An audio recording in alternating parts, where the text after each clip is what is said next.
ഒരു നിമിഷം നിങ്ങളുടെ കണ്ണുകളൊന്ന് അടച്ചു പിടിക്കൂ.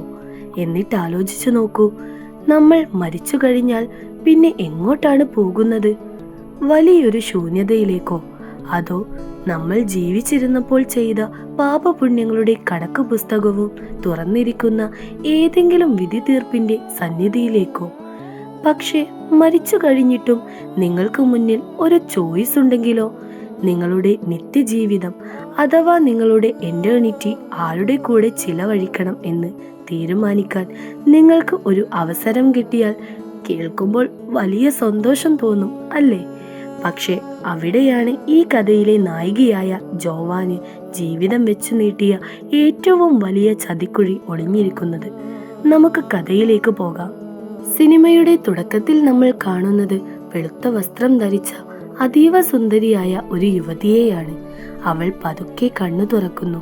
ചുറ്റും നോക്കുമ്പോൾ വലിയൊരു റെയിൽവേ സ്റ്റേഷൻ. പക്ഷേ ഇതൊരു സാധാരണ സ്റ്റേഷൻ അല്ല.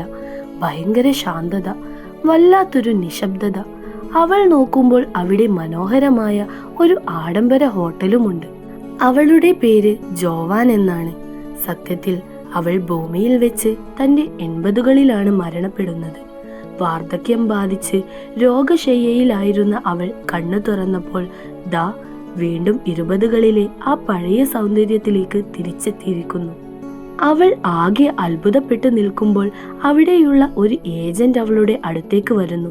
അവളുടെ പേര് അന്ന എന്നാണ്. അന്ന ജോവാനോട് ചിരിച്ചുകൊണ്ട് പറയുന്നു, സ്വാഗതം ജോവാൻ, നീ ഇപ്പോൾ നിൽക്കുന്നത് മരണാനന്തര ലോകത്താണ്. ഭയപ്പെടേണ്ട, നിന്റെ ആത്മാവിന് ഇനി ഇവിടെ സന്തോഷിക്കാം. ഇവിടെ ചില നിയമങ്ങളുണ്ട്. നിനക്ക് നിന്റെ നിത്യജീവിതം എങ്ങനെ വേണമെന്ന് ഡിസൈഡ് ചെയ്യാം. ഏത് കാലാവസ്ഥ വേണം, ഏത് വീട് വേണം, ആരുടെ കൂടെ ജീവിക്കണം എന്നൊക്കെ നിനക്ക് തീരുമാനിക്കാം. കൃത്യം 7 ദിവസത്തെ സമയം നിനക്കുണ്ട്. പക്ഷേ ഒരൊറ്റ കണ്ടീഷൻ, ഒരു തവണ എടുത്ത തീരുമാനം പിന്നീട് മാറ്റാൻ കഴിയില്ല. ജോവാൻ ഇതൊക്കെ കേട്ട് അന്തം വിട്ട് നിൽക്കുകയാണ്. ദൈവമേ, മരിച്ചു കഴിഞ്ഞിട്ടും ഇങ്ങനെയൊക്കെ സംഭവിക്കുമോ? അവൾ പതുക്കെ ഹോട്ടലിന്റെ ലോബിയിലേക്ക് നടക്കുമ്പോൾ പെട്ടെന്ന് ദൂരെ നിന്ന് ഒരാൾ അവളുടെ പേര് വിളിച്ച് ഓടി വരുന്നു. ആ മുഖം കണ്ടതും ജോവാന്റെ കണ്ണുകൾ നിറയുന്നു. അത് ലാറിയായിരുന്നു, അവളുടെ പ്രിയപ്പെട്ട ഭർത്താവ്. ഭൂമിയിൽ വെച്ച് ജോവാന്റെ കൈകൾ പിടിച്ച് അവൾ മരിക്കുന്നതിന് തൊട്ടു മുമ്പ് വരെ കൂടെയുണ്ടായിരുന്ന അവളുടെ ഭർത്താവ് ലാറി മരിച്ചിട്ടും ഏതാനും ദിവസങ്ങളെ ആയിരുന്നുള്ളൂ. അവൻ തന്റെ എറ്റേണിറ്റി പ്ലാൻ ചെയ്യാതെ പ്രിയപ്പെട്ട ഭാര്യ വരാൻ വേണ്ടി ആ സ്റ്റേഷനിൽ കാത്തിരിക്കുകയായിരുന്നു. 2 പേരും കെട്ടിപ്പിടിച്ച് കരയുന്നു. ഭൂമിയിലെ തങ്ങളുടെ 65 വർഷത്തെ ദാമ്പത്യ ജീവിതം, മക്കൾ, കൊച്ചുമക്കൾ, ഒരുമിച്ച് അനുഭവിച്ച സന്തോഷങ്ങൾ എല്ലാം അവർ ഓർത്തെടുക്കുന്നു. ലാറി ജോവാന്റെ കൈ പിടിച്ചു പറഞ്ഞു, ജോവാൻ, നമുക്ക് ഒരുമിച്ച് ജീവിക്കാൻ മനോഹരമായ ഒരു ലോകം സെലക്ട് ചെയ്യാം. അവിടെ എന്നും വസന്തകാലമായിരിക്കും, നീയും ഞാനും മാത്രം. ജോവാൻ സന്തോഷത്തോടെ സമ്മതിച്ചു. അവർ തങ്ങളുടെ ഫോം പൂരിപ്പിക്കാനായി ഹോട്ടലിലെ വലിയ കൺവെൻഷൻ ഹാളിലേക്ക് നടന്നു. എല്ലാം ശുഭമായി അവസാനിക്കുമെന്ന് വിചാരിച്ച നിമിഷം പെട്ടെന്ന് കൺവെൻഷൻ ഹാളിന്റെ ഒരു കോണിൽ ജനാലയ്ക്കരികിലായി ഒരാൾ മാറി നിൽക്കുന്നത് ജോവാന്റെ ശ്രദ്ധയിൽപ്പെടുന്നു. ആ മുഖത്തേക്ക് നോക്കിയ നിമിഷം ജോവാന്റെ കയ്യിലിരുന്ന പേന നിലത്തേക്ക് വീണു.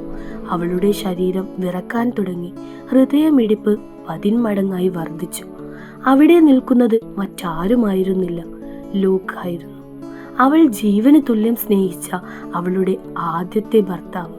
വർഷങ്ങൾക്ക് മുമ്പ് അവർക്ക് വെറും 20 വയസ്സുള്ളപ്പോൾ ഒരു യുദ്ധത്തിൽ വെച്ചാണ് ലൂക്ക് മരണപ്പെടുന്നത്. ആ പ്രായത്തിൽ ലൂക്കിന്റെ വിയോഗം ജോവാനെ തളർത്തി കളഞ്ഞിരുന്നു. പിന്നീട് വർഷങ്ങൾ ഒരുപാട് കഴിഞ്ഞാണ് അവൾ ലാറിയുമായി വിവാഹം കഴിക്കുന്നതും 65 വർഷം ഒരുമിച്ച് ജീവിക്കുന്നതും. പക്ഷേ ഇവിടെയുള്ള ഏറ്റവും സങ്കടകരമായ സത്യം എന്തെന്നാൽ, ലൂക്ക് മരിച്ചിട്ട് പതിറ്റാണ്ടുകളായി. അവന് വേണമെങ്കിൽ ഭൂമിയിലെ ഓർമ്മകളെല്ലാം ഉപേക്ഷിച്ച് എപ്പോഴോ സ്വന്തമായി ഒരു ശാശ്വത ലോകം തിരഞ്ഞെടുത്തു പോകാമായിരുന്നു. പക്ഷേ അവൻ പോയില്ല. തൻ്റെ പ്രാണനായ ജോവാൻ എപ്പോഴെങ്കിലും മരിച്ച് ഇവിടെ വരുമെന്ന് ഉറപ്പുള്ളത് കൊണ്ട് ആ ട്രെയിൻ സ്റ്റേഷനിൽ അവൻ ദശകങ്ങളായി കാത്തിരിക്കുകയായിരുന്നു. അവനെ സംബന്ധിച്ച് ജോവാൻ മാത്രമാണ് അവൻ്റെ ലോകം.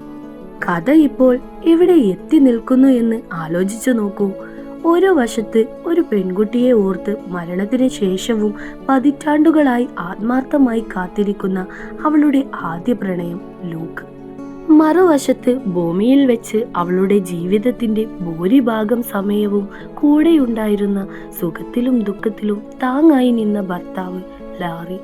3 പേരും ഒരു മേശയ്ക്ക് ഇരുവശത്തുമായി ഇരിക്കുകയാണ്. അവിടെ ഭയങ്കരമായ ഒരു വലിഞ്ഞുമുറുക്കലാണ്. ലൂക്ക് തന്റെ പഴയ പ്രണയത്തെക്കുറിച്ചും അവൾക്കായി താൻ ചെയ്ത കാത്തിരിപ്പിനെ കുറിച്ചും പറയുമ്പോൾ ലാറിയുടെ കണ്ണ് നിറയുന്നുണ്ട്. എന്നാൽ ലാറി തങ്ങളുടെ 65 വർഷത്തെ കുടുംബജീവിതത്തെക്കുറിച്ച് പറയുമ്പോൾ ലൂക്കിന്റെ നെഞ്ച് തകരുകയാണ്. നിയമപ്രകാരം ജോവാന് ഒരാളെ മാത്രമേ കൂടെ കൂട്ടാൻ പറ്റൂ. അവൾ ലൂക്കിനെ തിരഞ്ഞെടുത്താൽ ലാറി ഒറ്റപ്പെടും. ലാറിയെ തിരഞ്ഞെടുത്താൽ ലൂക്കിന്റെ ഈ ദശകങ്ങൾ നീണ്ട കാത്തിരിപ്പ് വെറുതെയാകും. രണ്ടാമത് ഒഴിവാക്കപ്പെടുന്ന ആൾക്ക് പിന്നീട് ഒരിക്കലും ജോവാനെ കാണാൻ കഴിയില്ല. അവൻ ഈ ആഫ്റ്റർ ലൈഫിലെ ഏതോ ഒരു ഇരുണ്ട കോണിൽ ഒറ്റയ്ക്ക് ജീവിക്കേണ്ടി വരും. ജോവാൻ ആകെ തകർന്നു പോയിരിക്കുന്നു. അവൾക്ക് 2 പേരെയും ഉപേക്ഷിക്കാൻ കഴിയില്ല. ദിവസങ്ങൾ ഓരോന്നായി കൊഴിഞ്ഞുപോയി.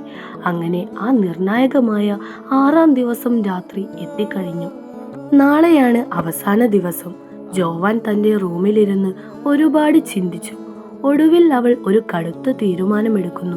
അർദ്ധരാത്രിയിൽ അവൾ ആരും അറിയാതെ ഏജന്റായ അന്നയുടെ ക്യാബിനിലേക്ക് നടന്നു ചെന്നു. ആ റൂമിൽ വല്ലാത്തൊരു ഇരുട്ടായിരുന്നു. ജോവാൻ അന്നയുടെ മുഖത്തേക്ക് നോക്കി ഉറച്ച സ്വരത്തിൽ പറഞ്ഞു, "അന്ന, എനിക്ക് 2 പേരെയും വേദനിപ്പിക്കാൻ കഴിയില്ല. അതുകൊണ്ട് ഞാൻ എൻ്റെ അന്തിമ തീരുമാനം എടുത്തു കഴിഞ്ഞു. ഞാൻ ഇവർ 2 പേരെയുമല്ല തിരഞ്ഞെടുക്കുന്നത്. ഞാൻ അവരെ ഒഴിവാക്കുന്നു." അന്ന ഞെട്ടലോടെ സീറ്റിൽ നിന്ന് എഴുന്നേറ്റു. "നീ എന്താണ് ഈ പറയുന്നത് ജോവാൻ? ഈ ആഫ്റ്റർ ലൈഫിൽ മൂന്നാമതൊരു ചോയ്സ് ഇല്ല. നീ നിയമം ലംഘിച്ചാൽ നിന്റെ ആത്മാവ് എന്നേക്കുമായി ഇല്ലാതായി പോകും." പക്ഷേ ജോവാൻ പിന്മാറാൻ തയ്യാറായിരുന്നില്ല. അവൾ അന്നയുടെ മുന്നിൽ വെച്ച് ആ ആഫ്റ്റർ ലൈഫ് ഹോട്ടലിലെ ആരും പ്രവേശിക്കാൻ പാടില്ലാത്ത മന്ത്രശക്തിയാൽ പൂട്ടിക്കിടക്കുന്ന ആ വിലക്കപ്പെട്ട വാതിൽ ബലമായി തുറക്കുന്നു. പെട്ടെന്ന് ഹോട്ടലിലെ ജനാലകളെല്ലാം തകർന്നു വീഴുന്നു. ആകാശത്ത് ഒരു വിചിത്രമായ ചുവപ്പ് വെളിച്ചം പടരുന്നു. അലാറം മുഴങ്ങുന്നു. ആ വെളിച്ചത്തിലേക്ക്, ആ നിഗൂഢമായ വാതിലിനപ്പുറത്തേക്ക് ജോവാൻ നടന്നു നീങ്ങുകയാണ്. ലാറിയും ലൂക്കും ഇത് കണ്ട് ആകെ പരിഭ്രാന്തരായി.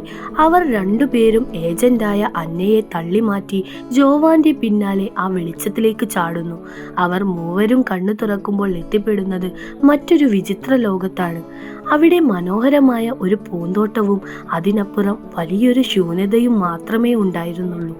പെട്ടെന്ന് അവരുടെ മുന്നിലേക്ക് ആ ആഫ്റ്റർ ലൈഫിന്റെ യഥാർത്ഥ ഭരണാധികാരി പ്രത്യക്ഷപ്പെടുന്നു. അവിടെ വെച്ചാണ് ജോവാനും ലൂക്കിനും ലാറിക്കും ആ വലിയ സത്യം മനസ്സിലാകുന്നത്. സത്യത്തിൽ ഈ മരണാനന്തര ലോകം എന്നത് വെറുമൊരു ലക്ഷറി ഹോട്ടലല്ല. അത് ഭൂമിയിൽ ജീവിച്ചിരുന്നപ്പോൾ നമ്മൾ അനുഭവിച്ച സ്നേഹവും നഷ്ടബോധവും നമ്മുടെ ഉള്ളിലെ സ്വാർത്ഥതയും എത്രത്തോളം ഉണ്ടെന്ന് പരീക്ഷിക്കാനുള്ള ഒരു ഇടം മാത്രമാണ്. ജോവാൻ കണ്ണീരോടെ ലൂക്കിന്റെയും ലാറിയുടെയും മുഖത്തേക്ക് നോക്കി പറഞ്ഞു, "നിങ്ങൾ 2 പേരും എന്നെ ജീവന് തുല്യം സ്നേഹിച്ചു. അത് ഞാൻ മനസ്സിലാക്കുന്നു. എനിക്ക് വേണ്ടി ദശകങ്ങളായി കാത്തിരുന്ന ലൂക്കും ഭൂമിയിൽ എൻ്റെ കൂടെ 65 വർഷം ജീവിച്ച ലാറിയും എൻ്റെ പ്രാണനാണ്. പക്ഷേ ഞാൻ കാരണം നിങ്ങളിൽ ഒരാൾ ഈ നിത്യതയുടെ ലോകത്ത് ഒറ്റപ്പെട്ട് നരകിക്കുന്നത് കാണാൻ എനിക്ക് കഴിയില്ല. നിങ്ങളുടെ സ്നേഹം എന്നെ ഒരു സ്വാർത്ഥയാക്കുന്നു. അതുകൊണ്ട് ഞാൻ എൻ്റെ അന്തിമ തീരുമാനം എടുത്തു കഴിഞ്ഞു. ആഫ്റ്റർ ലൈഫിലെ ആ ആരും അറിയാത്ത മൂന്നാമത്തെ വഴി അനൈഹിലേഷൻ, അഥവാ തൻ്റെ ആത്മാവിൻ്റെ ഓർമ്മകളെല്ലാം എന്നേക്കുമായി മായ്ച്ചു കളഞ്ഞ് ശൂന്യതയിലേക്ക് പോവുക എന്നതായിരുന്നു. താൻ കാരണം തൻ്റെ പ്രിയപ്പെട്ടവരിൽ ഒരാൾ പോലും വിഷമിക്കരുത് എന്ന് കരുതി ജോവാൻ സ്വന്തം ആത്മാവിനെ ഇല്ലാതാക്കാൻ സ്വയം സമർപ്പിക്കുന്നു. അവളുടെ ഓർമ്മകൾ ഓരോന്നായി വായുവിൽ അലിഞ്ഞു പോകുവാൻ തുടങ്ങി. അവളുടെ ഓർമ്മകൾ മാഞ്ഞു പോകുന്നത് കണ്ട ലൂക്കിന്റെയും ലാറിയുടെയും നെഞ്ച് തകർന്നു. തങ്ങളുടെ സ്വാർത്ഥതയാണ്, അവൾ എനിക്ക് മാത്രം വേണമെന്ന തങ്ങളുടെ ശാഠ്യമാണ് അവളെ ഈ അവസ്ഥയിൽ എത്തിച്ചതെന്ന് അവർ തിരിച്ചറിഞ്ഞു. ആ നിമിഷം ലൂക്ക് പതുക്കെ നടന്ന് ലാറിയുടെ അരികിലേക്ക് ചെന്നു. ശത്രുതയെല്ലാം മറന്ന് അവൻ ലാറിയുടെ കൈകൾ കൂട്ടിപ്പിടിച്ചു.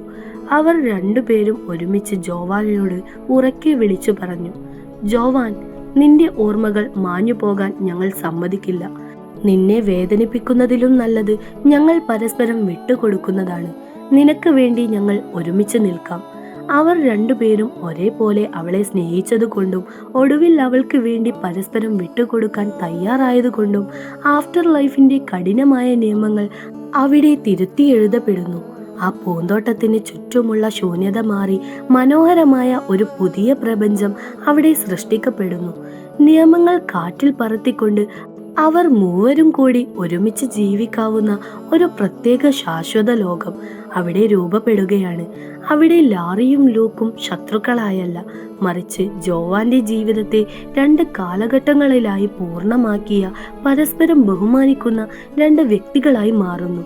അങ്ങനെ ആ നിത്യതയുടെ ലോകത്ത് ആകാശത്ത് വസന്തം വിരിയിച്ചുകൊണ്ട് അവർ മൂവരും സന്തോഷത്തോടെ ജീവിക്കാൻ തുടങ്ങുന്നിടത്ത് ഈ മനോഹരമായ സിനിമ അവസാനിക്കുകയാണ്.